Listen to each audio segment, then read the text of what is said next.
Hello and welcome to our channel Civil Services with Nilesh. In this video, we will be taking up the chapters of India Yearbook. अब India yearbook करना क्यों ज़रूरी है ये तो आप जानते ही हैं। 2024 में 30 प्लस मार्क्स के क्वेश्चन आप इंडिया ईयरबुक से कर सकते थे।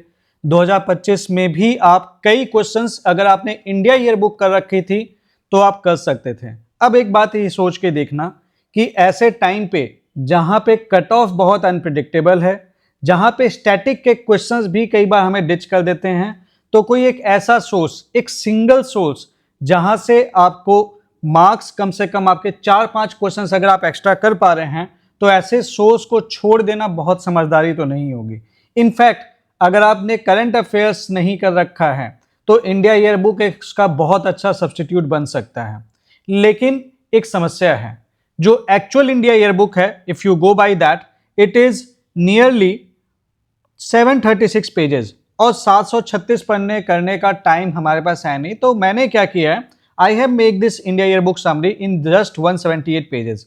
ये उसका कवर पेज है, हमने इसकी समरी बनाई है और ये इंश्योर किया है कि जो भी इंफॉर्मेशन यूपीएससी पूछता है वो सारी इंफॉर्मेशन आपको इस समरी में मिल जाए। सो इस एक समरी को करके आप 20 प्लस मार्क्स यूपीएससी प्रीलिम्स के एग्जामिनेशन में एक्सपेक्ट कर सकते हैं। So make sure that you watch this video till the end. बहुत सारी इंफॉर्मेशन आप एक्स्ट्रा जान पाएंगे जो आपको एग्जामिनेशन पॉइंट ऑफ व्यू से बहुत इंपॉर्टेंट होगी और आप दूसरे बच्चों के मुकाबले कट ऑफ के बहुत क्लोजर पहुंच जाएंगे। तो चलिए आगे बढ़ते हैं। और इससे पहले कि मैं आगे बढ़ूं, एक और बात, अगर आपने अभी तक ये ब्लैक बुक नहीं देखी है तो इसको हमने ऑलरेडी चैनल पे हमारे डाल रखा है, that is the telegram channel civil services with Nilesh. Make sure that you see this black books. And उसके अलावा 31 ईयर पीवाईक्यूज की book it has come actually.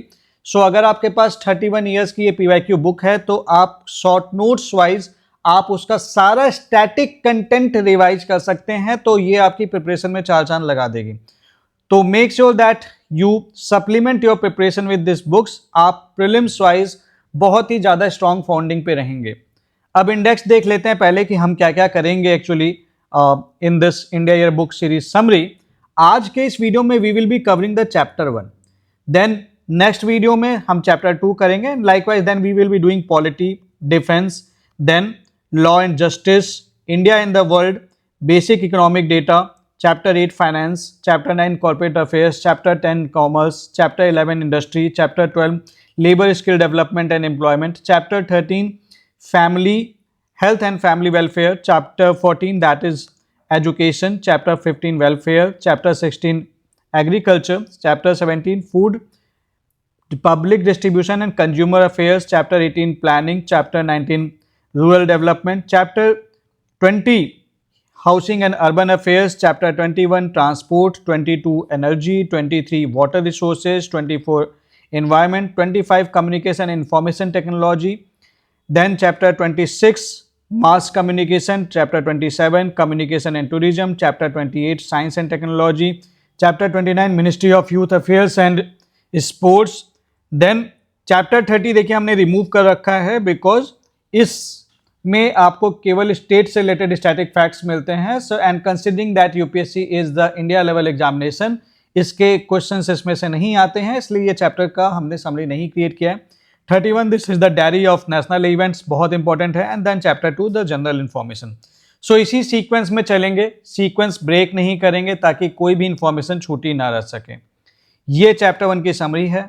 Summary में हमने ये भी ध्यान रखा है कि मोस्ट इंपॉर्टेंट फैक्ट्स लें और वो फैक्ट्स, वो चैप्टर्स ना इंक्लूड करें जो ऑलरेडी आपके एनसीईआरटी में या फिर लेट्स से कि एम लक्ष्मीकांत इन सब जगह पे दे रखी है। अदरवाइज ये समरी बहुत बड़ी बन जाती है एंड आप इसे टाइम से कवर नहीं कर पाते। तो इस चीज़ का ध्यान में रखते हुए ही ये जो नोट्स हैं ये बनाए गए हैं ताकि आपकी तैयारी में कोई भी दिक्कत ना आ सके।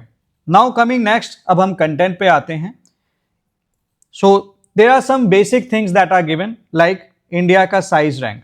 सो India is the 7th largest country in the world, ये एक इंपॉर्टेंट फैक्ट है। बट अगर इंडिया को मैं 7th लार्जेस्ट कंट्री कह रहा हूं तो मुझे यह भी पता होना चाहिए कि इंडिया से बड़ी कंट्रीज कौन कौन से हैं, उनका डिसेंडिंग ऑर्डर क्या है। तो दुनिया में अगर मैं बात कहूं तो Russia is the biggest country in terms of its size. Russia से बड़ा है कनाडा। और ध्यान रखना, जो जो फैक्ट्स मैं आपको इस इंडिया ईयर बुक के अलावा बता रहा हूं ना, इस पे सवाल बन सकते हैं। कनाडा बड़ा है चाइना से, चाइना बड़ा है यूएसए से, यूएसए बड़ा है ब्राजील से, ब्राजील बड़ा है ऑस्ट्रेलिया से, एंड ऑस्ट्रेलिया बड़ा है आपका इंडिया से। और इंडिया से अगर मैं थोड़ा सा अगर 2-3 कंट्रीज और नीचे चला जाऊं, then we have Argentina. You should be knowing the sequence of the first 10 largest countries in the world. Then you have the Kazakhstan. आप ये नोट करते रहना जो मैं आपको वीडियो के साथ बता रहा हूं। And then you have Algeria.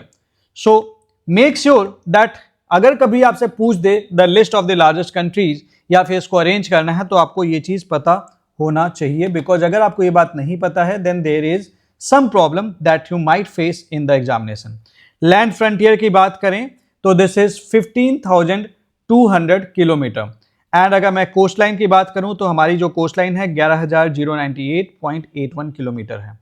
पहले जब हम पढ़ते थे तो it was 7,517 kilometre, but now this has increase to 11,098 because हमने जो अपना प्रिसीजन है वो बहुत ज्यादा इंप्रूव किया है, and that is why the length of the coast line had increased. तो ये आपको ध्यान रखना है। और अगर आपने ज्योग्राफी अच्छे से पढ़ रखी है देन यू नो कि India lies between the latitude of 8 degree 4 minutes north to 37 degree 6 minute north, and longitude की बात करूं मैं अगर तो this India lies between 68 degree 7 minute east to 97 degree 25 minute east. और ये बात आपसे सवाल कभी भी पूछ सकता है। अगर मैं बात करूं नॉर्थ से साउथ तक की जो लेंथ है that is the 3214 kilometre, and अगर मैं बात करूं लॉन्गिट्यूडनल जो एक्सटेंट है that is 2933 kilometre. So you should be knowing this basic facts, ये इंपॉर्टेंट है, ठीक है। यहाँ पे कौन से आइलैंड को इंक्लूड करने की बात कर रहा है, यहाँ पे लक्षद्वीप एंड अंडमान एंड निकोबार को इंक्लूड करने की बात की जा रही है। अगर मैं ज्योग्राफिकल बैकग्राउंड की बात कर लूँ तो इंडिया का जो बॉर्डर है we share the border with various countries. So जैसे कि अफगानिस्तान एंड पाकिस्तान इंडिया के नॉर्थ वेस्ट में आते हैं, China Bhutan and Nepal India के नॉर्थ में है, म्यांमार इंडिया के फार ईस्ट में है, बांग्लादेश इंडिया के ईस्ट में है। श्रीलंका की बात कर लूं तो Sri Lanka is separated from India by a narrow channel of sea which is formed by the what the Palk strait and the gulf of Mannar. Country को मैं अगर डिवाइड करना चाहूं जोन्स में तो मैं 6 जोन्स में इंडिया को डिवाइड कर सकता हूं, that is north, south, east, west, then you have the central India and then you have the north east India. अगर मैं इंडिया के एडमिनिस्ट्रेटिव यूनिट्स की बात करूं तो we have the 28 states and the 8 union territories, ये आपको पता होना चाहिए। और एक और बात यहाँ पे आपको मैं बता दूं, ये सवाल वैसे तो like since you are preparing for the UPSC expected है, please make sure that you remember the capital of these states also and you remember these UTs के जो भी कैपिटल्स वगैरह हैं, then you must remember the things. क्योंकि अगर आप नहीं याद रख पा रहे हैं ना तो then there is a problem. कभी कभी पूछ सकता है, इट कैन आस्क यू, पहले बहुत पुराने जमाने में पूछा भी करते थे कि the state and their capital. So you must be knowing this basic facts जो आपको पता होना चाहिए। अब हमारा जो मेनलैंड है हम इसे 4 रीजन में डिवाइड कर सकते हैं। द हिमालय जो कि हमारे ग्रेट माउंटेन रेंजेस हैं, इंडो गैंगेटिक प्लेन्स जो कि गंगा और इंडस रिवर के बीच में है, and then you have the Thar that is the desert region and the southern Deccan plateau, ठीक है। अब हिमालयाज की बात कर लेते हैं थोड़ा सा। तो अब देखो इसमें क्या है कि मैंने वो सारी चीजें नहीं लिखी जो मैंने अभी आपको बताई, because this is expected that you would be knowing. अब जैसे हिमालय की बात कर लूं तो Himalaya it consist of nearly like it consist of 3 almost parallel ranges जिसके बीच में आपको प्लेटूज वैलीज वगैरह भी मिलेंगे like the Kashmir and the Kullu valley. So ये सारे फैक्ट्स मैंने इसमें इंक्लूड नहीं किए हैं, जो फैक्ट्स इंपॉर्टेंट हैं लेकिन जो आपकी एनसीईआरटी में नहीं दे रखे हैं वो मैंने इंक्लूड किए हैं, like the passes. So Jelepla, Nathula and Shipki La passes India year book में मेंशन्ड है। अब इसमें आपको क्या याद रखना है, आपको ये याद रखना है कि ये पासेस कौन कौन से स्टेट में हैं। लाइक जेलेपला पास की मैं बात करूं तो जेलेपला पास लाइज इन सिक्किम। सो ये इंडिया को तिब्बत से कनेक्ट करता है and this is near the Kalimpong route. And then you have the Nathula, Nathula is in again Sikkim और ये चुंबी वैली में लोकेटेड है। It is important Indo China border trade route. And मैं बात करूं अगर सिपकिला की, Shipkila is in Himachal Pradesh. So this is located in the Sutlej valley and this forms the trade route between India and the Tibet. सवाल सीधे सीधे पूछ लेगा कि इसको किस स्टेट में है, आप उससे मैच कर दीजिए, सिंपल सा है। देन अगर मैं the eastern hill ranges they are lower then Himalayas and they includes like Garo, Khasi, Jaintia, Naga, Mizo, Rakhine hills. So ये इंपॉर्टेंट हो जाता है, आपको इसको ध्यान अच्छे से रखना है, ठीक है।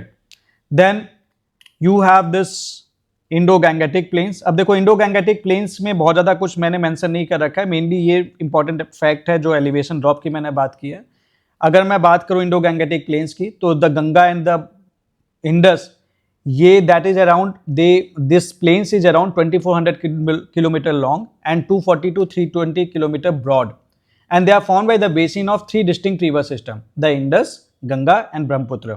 तो these are one of the world's greatest stretch of flat alluvium and they are also one of the most densely populated area on the earth.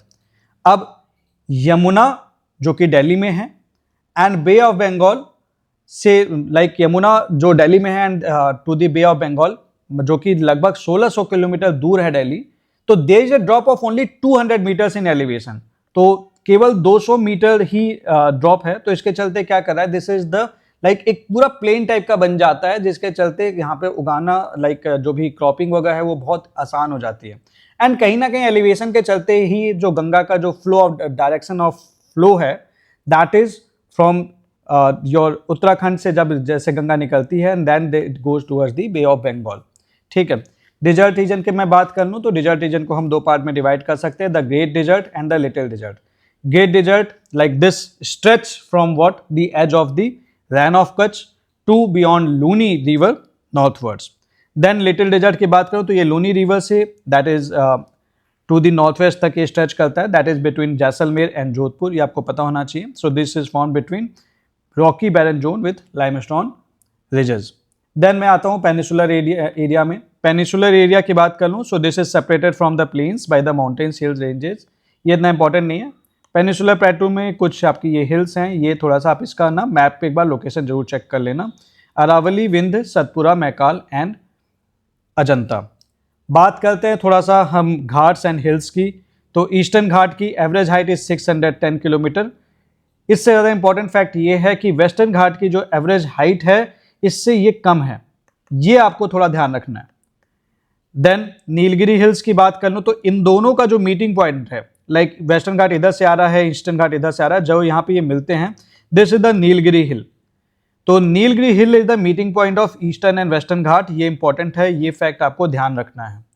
Cardamom hills, तो वेस्टर्न घाट इसके बाद ये आपकी जो हिल्स हैं आगे बढ़ जाती हैं, तो cardamom hills is the continuation of western ghat, तो ये आपको याद रखना है। कोस्टल स्ट्रिप वाइज बात करूँ तो western Ghat they are narrow and the Eastern Ghat they are broad, ठीक है। तो ये आपको फैक्ट याद रखना है। Now what are the 3 main geographical regions.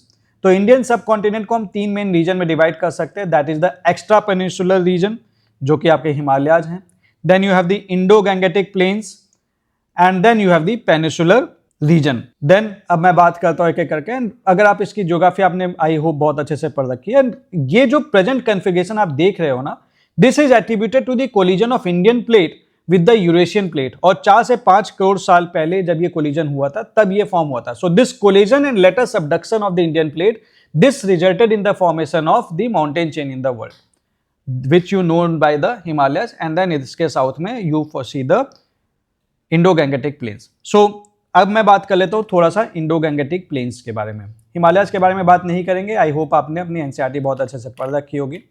तो इंडो गैंगेटिक प्लेन्स के बारे में बात कर लेते हैं। This is formed in the foreland basin. What is foreland basin, एक सवाल ही आ जाता है। तो foreland basin, this is the long low lying depression that forms next to a mountain range due to the weight of the mountain pressing down the earth crust.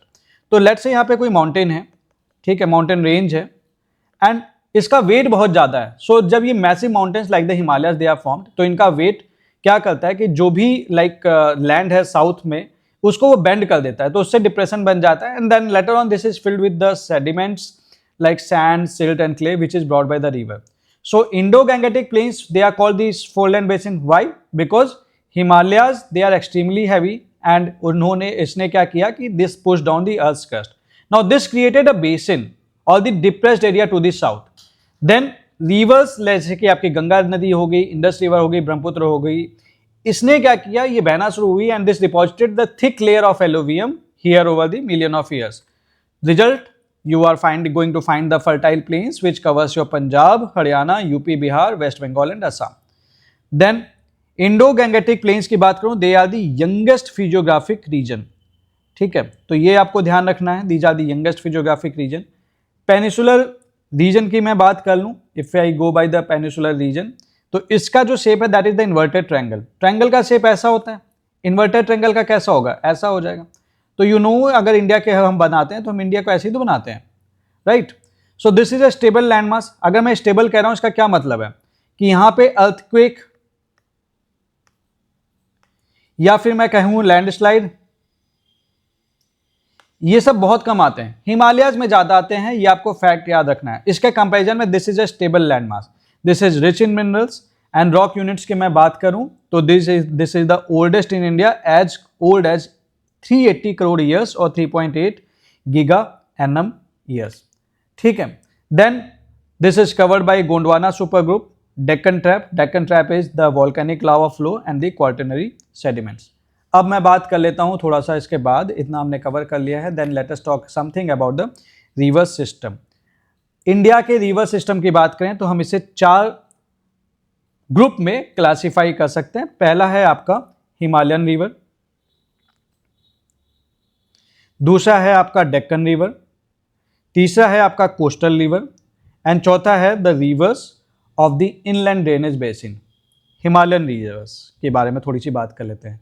How are Himalayan rivers form? They are form by the melting snow and glaciers and therefore ये साल भर continuously बहते रहते हैं. Monsoon months में हिमालय को बहुत ज़्यादा रेनफॉल मिलती है जिसके चलते रिवर में और ज़्यादा पानी आ जाता है, और ज़्यादा मॉइस्चर आ जाता है and this cause the frequent flood.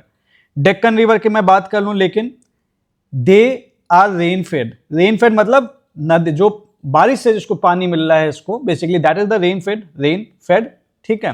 And therefore ये अपने वॉल्यूम में फ्लक्चुएट करता है and that is why mostly they are non perennial. Non perennial का मतलब क्या हुआ कि साल भर उस तरह से फ्लो नहीं करती हैं. कोस्टल स्ट्रीम्स की बात कर लें, ये स्पेशली आपको वेस्टर्न कोस्ट पे मिलेगा. They are short in length and they have limited catchment area and they are mostly non-perennial rivers. अगर मैं बात करूं स्ट्रीम्स की, they are of the inland drainage basin, they are found in the western Rajasthan and they are few in numbers. अब मैं बात कर लेता हूं मेजर हिमालयन रिवर सिस्टम की. मेजर हिमालयन रिवर सिस्टम की मैं बात कर लूं तो you can find here the Indus river system, Ganga river system and definitely the Brahmaputra river system.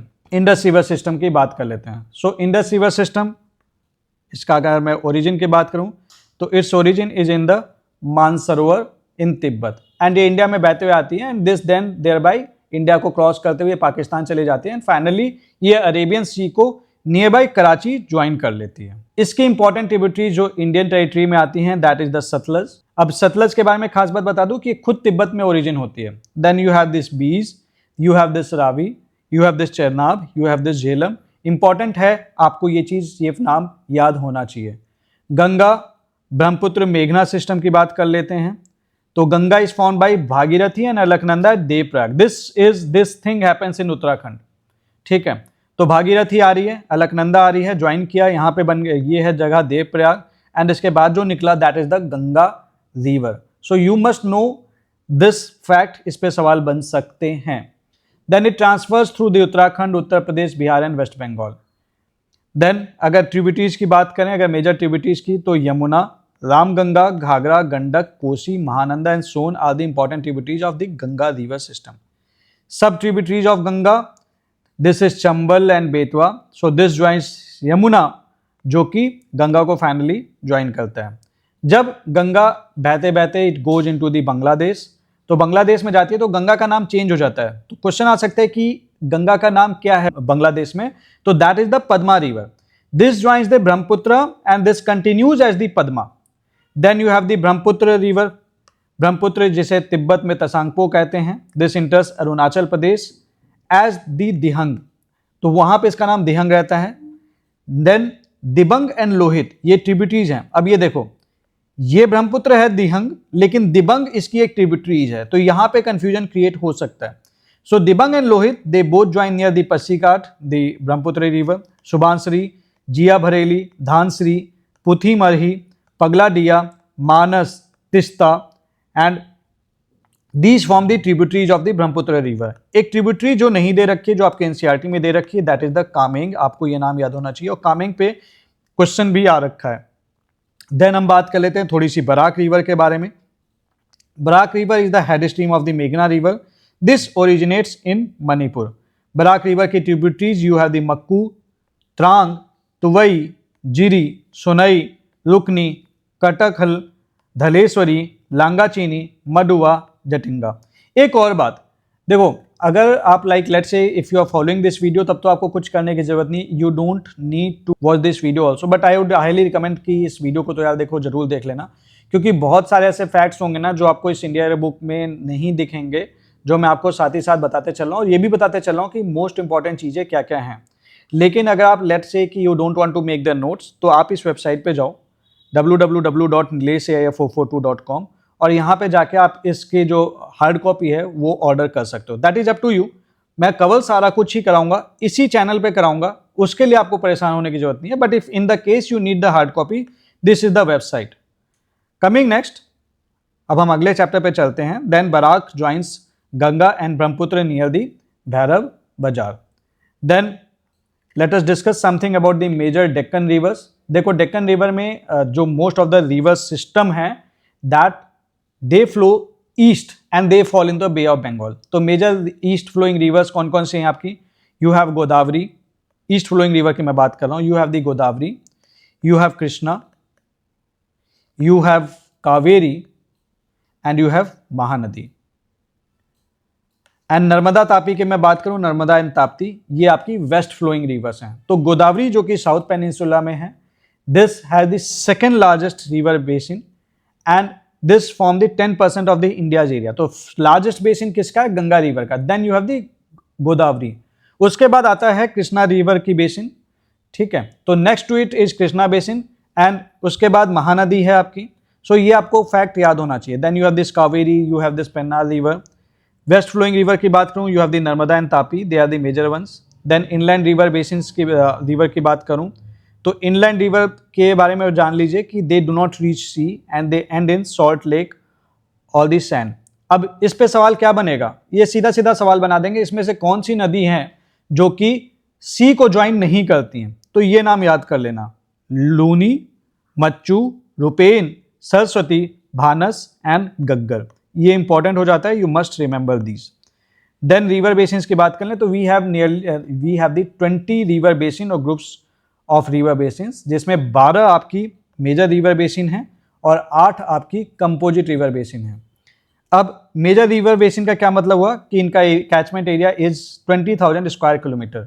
तो उसमें कौन कौन से हैं? That is the Indus, Ganga, Brahmaputra, मेघना, Godavari river basin, Krishna river basin, Kaveri river basin, Mahanadi river basin, Pennar river basin, Brahmani Baitarani river basin, Sabarmati river basin, Mahi river basin, Narmada river basin and Tapti river basin and the 8 composite river basin. तो हमने क्या किया कि बाकी जो रिमेनिंग मीडियम रिवर बेसिन है, like medium river basin की मैं बात करूँ, दैट इज 2000 से लेके 20,000 स्क्वायर किलोमीटर में आते हैं। एंड स्मॉल रिवर बेसिन की मैं बात कर लूँ तो उनका drainage area that is less than 2,000 square kilometre, ठीक है। तो उसको भी हमने लाइक 8 कंपोजिट बेसिन्स में डाल दिया। तो you have this Subarnarekha and this small reverse. So this combines Subarnarekha and दूसरी जो स्मॉल रिवर्स हैं सुबर्णरेखा और बैतरणी के बीच में। Then you have the east flowing river between Mahanadi and Pennar. Then you have the east flowing river between Pennar and Kanyakumari. Then you have the area of inland drainage in like Rajasthan desert. Then you have the west flowing river of Kutch and Saurashtra, which includes Luni also. Then you have the west flowing rivers from Tapi to Tadri, and then you have the west flowing river from Tadri to Kanyakumari, and then you have the minor river draining into Myanmar and Bangladesh. अगर मैं climate की बात करूं तो we have a monsoon type of climate, ये तो आप जानते हैं, you know would be knowing the mechanism. थोड़ा सा ट्रॉपिकल साइक्लोन के बारे में देख लेते हैं। Like tropical cyclone is a hydrometeorological hazard and tropical cyclone का जो कंडीशंस हैं that is very well given in NCERT. Bay of Bengal में मेनली फॉर्म होता है, 27 डिग्री सेल्सियस से ज़्यादा टेम्परेचर होना चाहिए ताकि उसको एनर्जी मिल सके एंड लैंड पे आके फिर साइक्लोन डिसिपेट होने लगता है। I have already taught this in the geography videos also. So this affect east and west coast of India bimodal occurrence. Primary peak आपका पोस्ट मानसून में ज़्यादा आता है and secondary peak is pre monsoon से पहले भी ये आपको ये देखने को मिलता है। तो इसमें बहुत ज़्यादा कुछ इसमें नहीं है। साइक्लोन का जो फॉरकास्टिंग है that is done by IMD, इतना बस आप थोड़ा सा ध्यान रख लेना, इससे ज़्यादा इसमें कुछ खास है नहीं, तो you can ignore this and make sure that you read about these in your NCERT बहुत अच्छे से। अब आ जाते हैं फ्लोरल रिसोर्सेज पे। India is a mega biodiverse country, तो it is one of the 17 mega biodiverse country. पहली बात तो इसे थोड़ा सा करेक्ट कर लेना, ये 12 नहीं है, ये 17 है। अगर मैं प्लांट्स ग्रुप्स की बात करूं तो प्लांट्स ग्रुप्स में जो कि बॉटनिकल सर्वे ऑफ इंडिया ने बेसिकली इसे सर्वे कर रखा है, तो बॉटनिकल सर्वे ऑफ इंडिया ने जो सर्वे कर रखा है उसमें प्लांट्स ग्रुप में सबसे ज़्यादा आपके हैं एंजियोस्पर्म। देन इसमें एक चीज़ आपको समझने वाली बात है कि vascular plants form the most visible vegetation cover in India. तो सवाल यह जाता है कि sir what is the vascular plant. देखो यार, वेस्कुलर प्लांट वो प्लांट्स होते हैं जिनके स्पेशलाइज्ड टिश्यूज होते हैं। Basically they have the tubes. Tubes कैसे, ट्यूब्स किस लिए यूज होंगे, so that they can transport the water, mineral and food. अब ये ट्यूब्स दो टाइप के होते हैं, that is the xylem, that is the phloem. ठीक है, तो xylem they carries water and minerals from roots to the leaves, phloem they carry the food और the sugars from leaves to the other parts of the plants. इसमें 3 type के most important हो जाते हैं। पहला तो आपका एंजियोस्पर्म ही है। Angiosperm they are the flowering plants. यहां पे आपका फ्लावर भी मिलेगा, यहां पे आपके सीड्स भी मिलेंगे। ये जो सीड्स होते हैं फ्लावर में छुपे होते हैं, जैसे कि आपके रोज हो गया, मैंगो हो गया, वीट हो गया, लोटस हो गया। So these are the most common plants on the earth. तो इंडिया में भी सबसे ज्यादा आपको इसीलिए एंजियोस्पर्म ही मिलता है। Then you have the gymnosperm. Gymnosperm they are non flowering seed plants, तो they produce the seeds but they don't have any flower. So seeds are exposed, they are called the naked seeds and they are usually the core bearing trees, like aapka you can say the example of the like pine, deodar, cycas. Then you have the pteridophytes, they are the seedless vascular plants. तो इनके पास vascular tissue होता है but they don't have seeds, seeds भी नहीं होता इनके पास। So they reproduce through the spores. तो ये आपको बेसिकली पता होना चाहिए। अब प्लांट्स ग्रुप की बात करूं तो सबसे ज्यादा आपको मिलेगा वो मिलेगा एंजियोस्पर्म। सेकंड नंबर पे आपको मिलेगा फंगाई, थर्ड नंबर पे मिलेगा एल्गी, फोर्थ नंबर पे जो आपको मिलेगा that is the lichens and lichenicolous fungi. तो मेनली ये याद रखना है आपको जो आपके लिए इंपॉर्टेंट है। अब मैं बात कर लेता हूँ द की factors for India's rich vegetation. ये अंडरस्टूड है, देखो लॉजिकल भी है। लाइक हमारी climatic variation, like we have the very high climatic variation, altitude and geographic diversity है, तो इसीलिए हमारे पास बहुत तगड़ा वाला like we have the very diverse climate and very diverse vegetation. We have the 11 phytogeographic zones also. So what is the phytogeographic zones. तो एक चीज समझना, फाइटो का मतलब होता है what is that, that is the plants, geographic that is the location और the region. So phytogeographic zones, they are the geographical area of the earth that are classified on the basis of the natural distribution of plants. So it means study of where plants naturally grow and why they grow. So ये आपको ध्यान रखना है। So basically the plant based division of the region is called the phytogeographic zone, या फिर आप ऐसे समझ लीजिए वो एरिया जहाँ पे similar kind of plants आपको मिलते हैं that grow naturally and they are grouped in the one phytogeographic zone। जैसे कि मैं बात कर लूँ डिजर्ट प्लांट्स की, ये अलग टाइप ऑफ प्लांट्स हैं, एवरग्रीन ट्रीज अलग टाइप के हैं। तो डिजर्ट प्लांट कहाँ पे मिलेंगे आपको, हॉट ड्राई रीजन में, that is one zone. Evergreen trees you will be finding them in the high rainfall regions, that is another zone. Like this you will be finding them. अब मैं बात करता हूँ phytogeographic zones, तो you have the northwest Himalayas, you have the Indo-Gangetic plains. बस इतना mainly याद रख लेना, उनके ट्रीज थोड़ा सा ध्यान रख लेना, लाइक द साल, पाइन, बोरियाल. पूछ सकता है कौन कौन से ट्रीज यहाँ पे मिलते हैं, तो sal, pine, boreal, deodar, blue pine, silver fir, quercus. Indo Gangetic plains में you can find these. Then the eastern Himalaya की बात कर लूँ, oaks, laurels, maples, rhododendrons, birch, alders, ये नाम आपको याद होगा अगर आपने अच्छे से PYQ लगा रखा है कि हिमालय में क्या क्या मिलता है। असम रीजन में आपको like you will be finding the evergreen forest, bamboo, tall grasses, orchid, rich epiphyte. Central India में you can find the acacia, anogeissus, sterculia. Arid zone में you will finding the desert vegetation, thorny species. North west deserts, north west ghat and coast में आपको मिलेगा mangroves. Then south western ghat, south west coast and Lakshadweep में this is the coastal swamp, mountain, shola forest, mainly endemic species मिलेंगे। Deccan plateau में that is in the rain shadow zone, that is this the rain shadow zone and deciduous vegetation मिलेगी। Eastern ghat में और the Coromandel coast में आपको deciduous, semi evergreen, dry savanna and estuarine forest मिलेगा। Andaman and Nicobar में you will be finding evergreen, mangrove, alluvial forest. Andaman में Myanmar flora भी मिलेगा, निकोबार में Malaysian flora and there is the very high एंडीमिज्म, ये आपको ध्यान रखना है, ठीक है। तो this is about something and then botanical research की बात करूँ तो इंडिया का जो लीड इंस्टीट्यूट है जो बॉटनिकल रिसर्च करता है that is the botanical survey of India.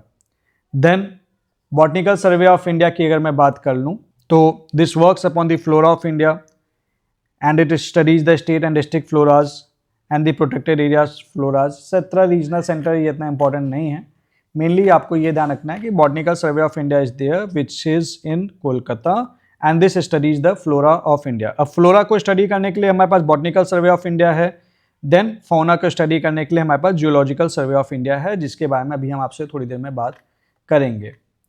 Coming next, medicinal plants and diversity की बात कर लूँ तो हमारी 1500 से ज़्यादा स्पीसीज थ्रेटन्ड हैं एंड ये थ्रेटन्ड स्पीसीज हमें कहाँ पे मिलेगी, इन द शेड्यूल 38। ये इंपॉर्टेंट रखना, schedule 38 sometimes in is news is related to of the biodiversity act, this is related to the threatened species, तो ये आपको थोड़ा सा ध्यान रखना है, दिस बिकम्स इम्पॉर्टेंट। अब मैं बात कर लेता हूँ फॉनल स्पीसीज की। तो India is one of the 17 mega diverse countries in the world. यहाँ पे जो 36 ग्लोबल बायोडाइवर्सिटी हॉटस्पॉट्स हैं, इसमें से 4 बायोडाइवर्सिटी हॉटस्पॉट्स आपको इंडिया में मिलता है। One is the Himalaya, then you have the western Ghat, then you have the north east region and then you have the Nicobar island.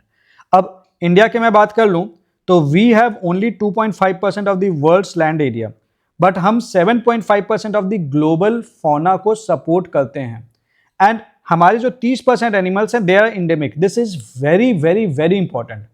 अब according to the world biogeographic classification, India की मैं बात करूँगा रियलिम्स की, तो 2 रियलिम में आप इंडिया रिप्रेजेंट करता है basically, the palearctic and the Indo Malayan रियलिम।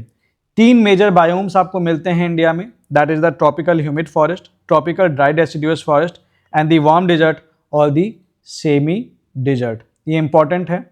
अब इंडिया की मैं बात करूं, अगर डिवीजन की भी बात करूं तो we can divide India into the 10 biogeographic zones to which does represent our faunal richness. But उससे पहले मैं आगे बढ़ूं, let us talk something about the geological survey of India.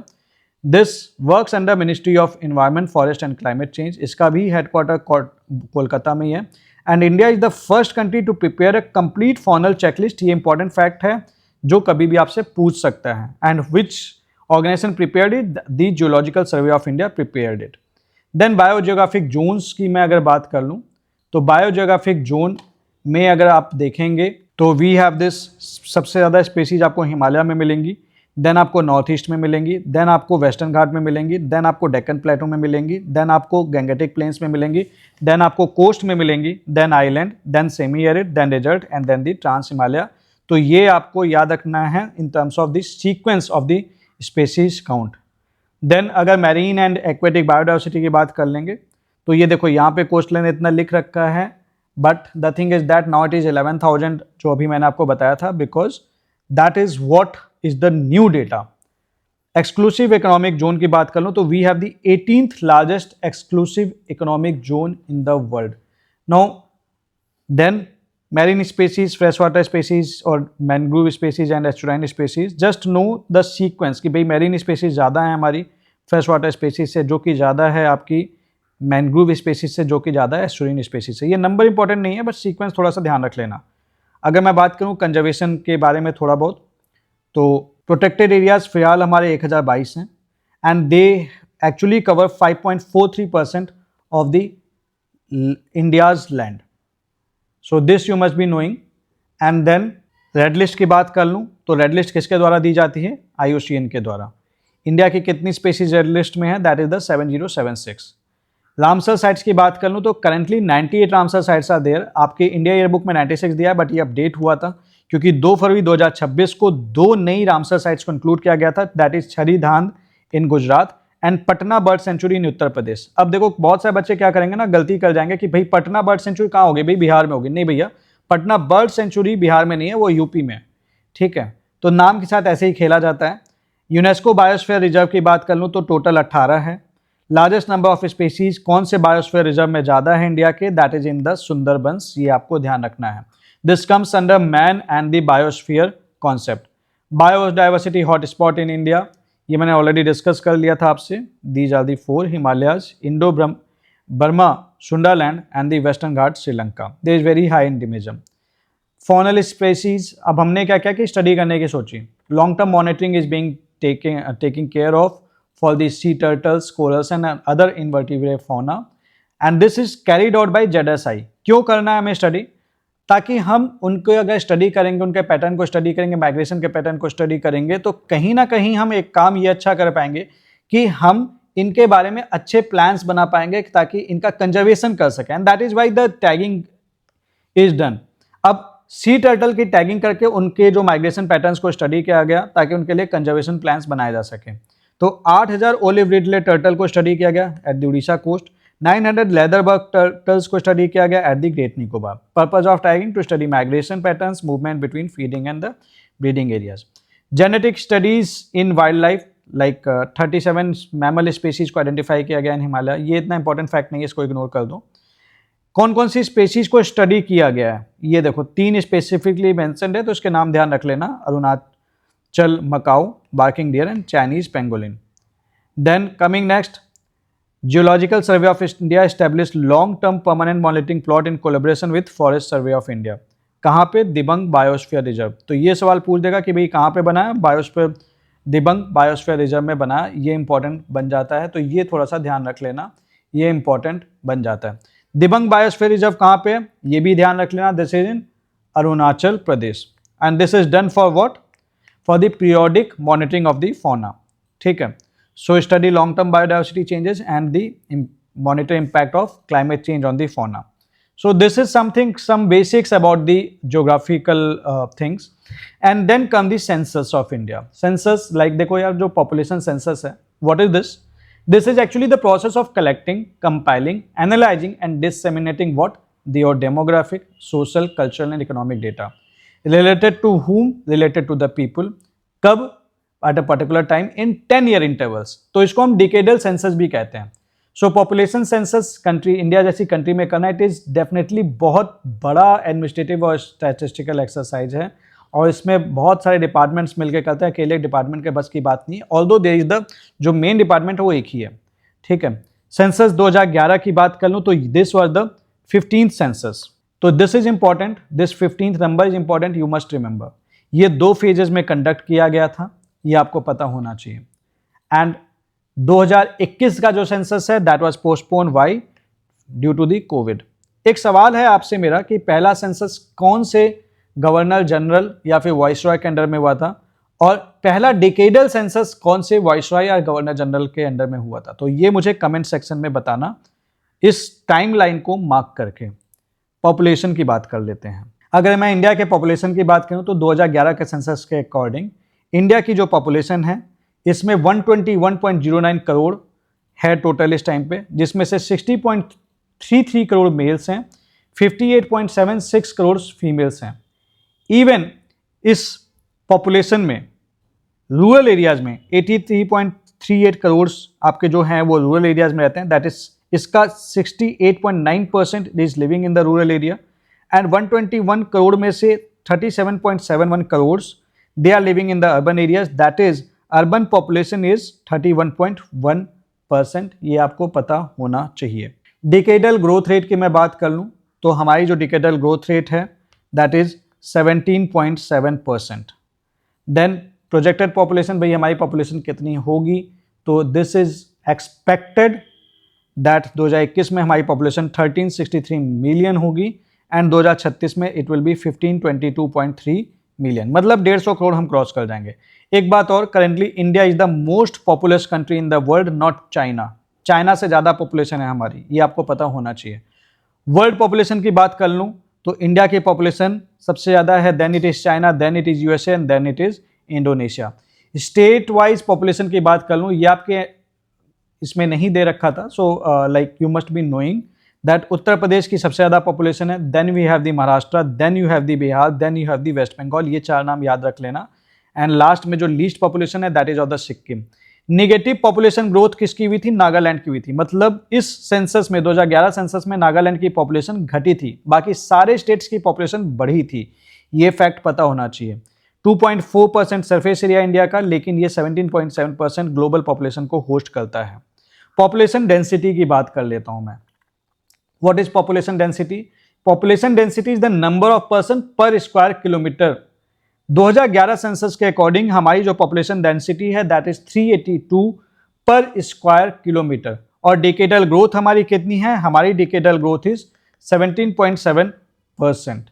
अब डेंसिटी ऑफ सारे जो भी स्टेट्स हैं हमारे 1991 से 2011 के बीच में हमारी जो पॉपुलेशन डेंसिटी है it has increase in all the states and UT. अब सोचना इन्होंने 2001 से लेके 2011 क्यों नहीं बोला, क्योंकि अदरवाइज फिर ये स्टेटमेंट गलत हो जाता। नागालैंड की तो घटी थी ना, तो पॉपुलेशन डेंसिटी घटी, बट 1921 से 2011 का अगर हम कंपेयर करेंगे तो definitely it has increase in all the states.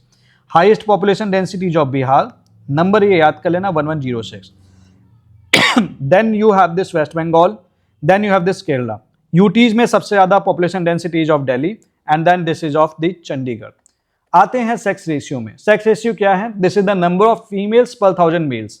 Now this is an important social indicator also, कि हमें ये बता रहा है कि कितनी इक्वालिटी है मेल्स और फीमेल्स के बीच में हमारी सोसाइटी में at a given point of time. And बुरी बात यह है कि हमारी कंट्री में सेक्स रेशियो जो है this has always remain unfavourable to the female.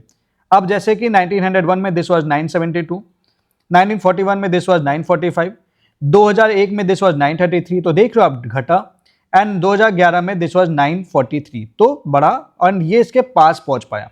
Sex ratio wise बात कर लें तो केरला की पॉपुलेशन, जो केरला की जो सेक्स रेशियो सबसे अच्छा है, और एक अच्छी बात यह कि केरला की एजुकेशन लेवल भी बहुत अच्छा है, और इसीलिए कहा जाता है कि जितनी ज़्यादा एजुकेशन होगी सेक्स रेशियो ऑटोमेटिकली वहाँ पे इंप्रूव कर जाएगा, क्योंकि लोग समझ पाएंगे कि why we need to ensure that females के साथ ना तो डिस्क्रिमिनेशन हो और ना ही उनको पहले ही जन्म लेने से पहले ही मार दिया जाए। वहाँ पे एजुकेट करना हमारी पॉपुलेशन को बहुत ज़्यादा ज़रूरी है। Then you have this Tamil Nadu, then you have this Andhra Pradesh, and then you have this finally the Haryana, जहाँ पे सेक्स रेशियो बहुत बुरा है। चाइल्ड सेक्स रेशियो लेकिन हमारी पॉपुलेशन का घटा था, 927 से लेके 919 हो गया, यानी कि देयर वाज द -8। सो ये बहुत अच्छी बात नहीं थी, हमारे फेवर में नहीं थी कंट्री के। लिटरेसी रेट की मैं बात कर लेता हूँ थोड़ा सा, तो a person whose age is 7 और जो रीड कर सकता है, समझ सकता है, who can read and right with understanding in any language, उसको हम लिटरेट कहते हैं। उससे पहले prior to 1991 census treated children below 5 years of age as illiterate, मतलब 5 साल से नीचे वालों को ऐसे ही हम इलिटरेट मान लेते थे। 2011 सेंसस की बात करूं तो हमारी जो ओवरऑल जो हमारा जो लिटरेसी रेट है that is 73.3%।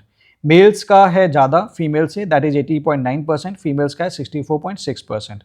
Highest literacy rate is of Kerala and this is greater than Lakshadweep. Lowest literacy rate is of Bihar, because Bihar is the, and also make sure that you understand that Bihar is the lowest literacy both for males and females and also overall। यहाँ पे एक fact याद रख लेना, जो राजस्थान है, राजस्थान में जो मेल लिटरेसी है और जो फीमेल लिटरेसी है, इनके बीच का जो डिफरेंस है, the difference is maximum in Rajasthan. तो मैक्सिमम मेल्स लिटरेट है और मैक्सिमम फीमेल्स इलिटरेट हैं इन टर्म्स ऑफ राजस्थान, मतलब बेसिकली उनके डिफरेंस सबसे ज्यादा है, ये फैक्ट याद रख लेना, ये इसमें नहीं दिया हुआ। देन माइग्रेशन की मैं बात कर लेता हूं। Now this is an important indicator of demography. अब लोग देखो माइग्रेट करती हैं एक जगह से दूसरी जगह पे, बहुत सारे उनके अपने सोशियो इकोनॉमिक रीजन हो सकते हैं। तो इस माइग्रेशन को हम स्टडी करते हैं। तो सेंसस ऑफ इंडिया ने माइग्रेशन को स्टडी किया दो मेथड से। पहली चीज, तुम लास्ट में कहाँ रहते थे, the place of last residence. दूसरी चीज, द प्लेस ऑफ बर्थ, कहाँ आप पैदा हुए थे। अब लेट्स से कि आप पहले रहते थे दिल्ली में और फिर बाद में चले गए मुंबई में, so your place of last residence is change. हमने कहा कि तुम माइग्रेट किए हो, and then I will be studying, अगर आप पैदा हुए थे लेट्स से कि लखनऊ में, अभी आप मिल रहे हो दिल्ली में, तो हम अगेन बोलेंगे कि आप बेसिकली आपने माइग्रेशन किया है। तो अगर इसके हिसाब से मैं बात करूं तो migration as per the place of last residence ये ज्यादा है in comparison to migration due to birth. ठीक है, so this is the thing that you should be knowing. Then coming next about the fertility and mortality rates. What is fertility? Fertility is the average number of children जो कि एक महिला बच्चे पैदा करेगी in her life time if she was subjected to prevailing rate of age specific fertility in the population. So this is the average number of children a women would bear over her life time. Replacement level is 2.1%। So हमारे यहाँ पे 2010 में the total fertility rate was 2.5 and 2023 में it became 1.9। So India ने replacement level of fertility achieve कर लिया। Replacement level of fertility का मतलब क्या हो गया? इसका सीधा सा मतलब है अगर हमने फर्टिलिटी रेट अचीव कर लिया मतलब अब हमारी पॉपुलेशन स्टेबिलिटी की तरफ जा रही है, नहीं बढ़ने वाली। Then you have the crude birth rate and the crude death rate. So crude birth rate is what? This is the measure of the birth rates and is defined as the total number of live births in a year per 1000 of population. So this is the thing, हमारा जो crude birth rate है that is 18.4%। And अगर हम crude death rate की बात करें then this is 6.4। This is the death per year per 1000 population. तो ये चीज है। इन्फेंट मोर्टेलिटी रेट की मैं बात कर लेता हूँ। Infant mortality rate this is another indicator of demography and इसका बेसिक मतलब है कि this is the number of deaths in a year per 1000 live birth of children under 1 year of age. India अपनी जो इन्फेंट मोर्टेलिटी रेट है 2010 में 47 थी और 2023 में it became 25। So this is about the chapter 1। Chapter 1 में हमने बहुत सारे फैक्ट्स देखे, बहुत सारी चीज़ें मैंने आपको बताई और ये इंश्योर किया कि आप ये फैक्ट्स बहुत अच्छे से पढ़ लें। Make sure that you watch this video, जितनी भी वीडियो आती जाएंगी। इंडिया ईयर बुक अगर आप अच्छे से करके जा रहे हैं ना तो आप दूसरे बच्चों के मुकाबले बहुत ही ज़्यादा एडवांटेज पे रहेंगे। इस तरह से आधा आधा एक घंटे दे के अपना इंडिया ईयर बुक कवर करते चलिए, आप बहुत ज़्यादा एडवांटेज पे आप रहेंगे। And this was about the chapter 1। अब मिलेंगे हम आपसे अगले चैप्टर में which will be the national symbols. ये अगर इसकी हार्ड कॉपी चाहते हैं तो आप, ये हमारी वेबसाइट है www.nilesh.442.com, इस पे ऑर्डर कर सकते हैं या फिर आप हमारे नंबर पे कांटेक्ट भी कर सकते हैं 9211891970। And make sure do get this book. ये बुक आपको बहुत ज़्यादा हेल्प करेगी। 31 ईयर PYQ शॉर्ट नोट्स, ये इकलौती ऐसी बुक है जहाँ पे सारे शॉर्ट नोट्स, जितने भी लास्ट ईयर के शॉर्ट नोट्स हैं वो हमने कवर कर रखे हैं। यूपीएससी ने जो पूछ रखे हैं, तो जो भी एक्स्ट्रा फैक्ट्स है ना ये सारा कुछ आपका कवर करा देगी। तो you must make sure that you have this book. This book is very important for your examination point of view. अभी तक जितना था हमने आपको बता दिया। अब आती है भाई, हमने क्वेश्चन कर लिया तो अब देख लेते हैं, आपको टेस्ट भी कर लिया जाए। टेस्ट करने के लिए कुछ सवाल हैं आपके लिए and let me ask you these questions. आपका काम ये होगा कि अब आप इसके बाद you just pause this video and इसके आपको क्वेश्चन के आंसर देने हैं in the comment section. This is the question number 1 with reference to the Indo-Gangetic Plains. Consider the following statement. It is a foreland basin formed due to subsidence of land south of the Himalayas. It is the oldest physiographic division of India. It has been formed by the deposition of sediments brought by the Himalayan region. Question number 1 है, इसका answer A होगा, B होगा, C होगा, D होगा, ये बताना है। दूसरा क्वेश्चन है, वीडियो पॉज कर लेना। Passage and the state match the following है। तीसरा है अबाउट द वैस्कुलर प्लांट्स, जो मैंने आपको बताया था, तो आपको इसको अटेम्प्ट करना है और क्वेश्चंस को बिल्कुल मत छोड़ना। फोर्थ क्वेश्चन है, India is a mega diversity country because, ये 3 ऑप्शंस हैं एंड इसमें आपको बताना है कि इसका आंसर ए होगा, बी होगा, सी होगा कि डी होगा। एंड पांचवा जो आपका क्वेश्चन है वो ये है, with reference to census of India, कुछ फैक्ट्स दिए हैं, आपको बताना है कि इसका आंसर क्या होगा। तो इससे क्या होगा कि आप भी देख पाएंगे कि आपने कितना अच्छे से वीडियो को सुना है और ये आपके लिए भी एक टेस्ट है, छोटा सा टेस्ट है। Give it so that this session remains interactive. So that's all as of now. मिलते हैं अब आपसे अगली वीडियो में जहां पे मैं चैप्टर 2 आपके लिए कवर करूंगा। All the best.